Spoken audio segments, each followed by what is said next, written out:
আসসালামু আলাইকুম। দেশ ও প্রবাসী কৃষি উদ্যোক্তা ভাই ও বোনেরা, আশা করি ভালো আছেন। আলহামদুলিল্লাহ, আমিও ভালো আছি। তো আমি এখন দাঁড়িয়ে রয়েছি আপনার ছোট বাবু ধানের জমিতে। নামে হতে পারে ছোট বাবু, কিন্তু দেখুন আমি আমার এক মাজা পর্যন্ত সাধারণত এই ধানটি আপনার উচ্চতা চলে এসেছে। এই ধানটি যদি আপনি চাষ করেন, এক কাঠা জমিতে আপনি 3 মণ থেকে 2 মণ ধান পাচ্ছেন।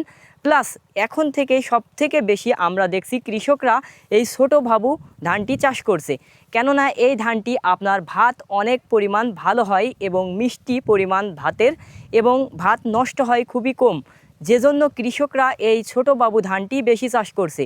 যদি এবারের বছরে দেখায়, বিশেষ করে আমাদের চুয়াডাঙ্গা জেলাতে সব থেকে বেশি এই ছোট বাবু ধানটি চাষ হচ্ছে এবং মাশআল্লাহ অনেক ভালো কিন্তু ফলন এসেছে।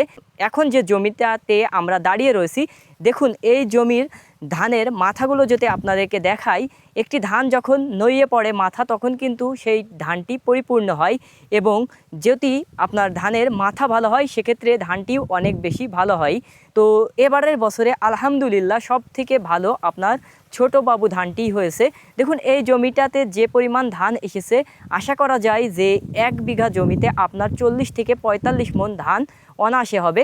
তাই যে সকল কৃষি ভাইরা ভাবছেন যে কি ধান চাষ করবেন, তাদের উদ্দেশ্যে বলি যে আপনারা ছোট বাবু ধানটি বেছে নিন এবং অনেক বেশি ভালো ফলন আসবে।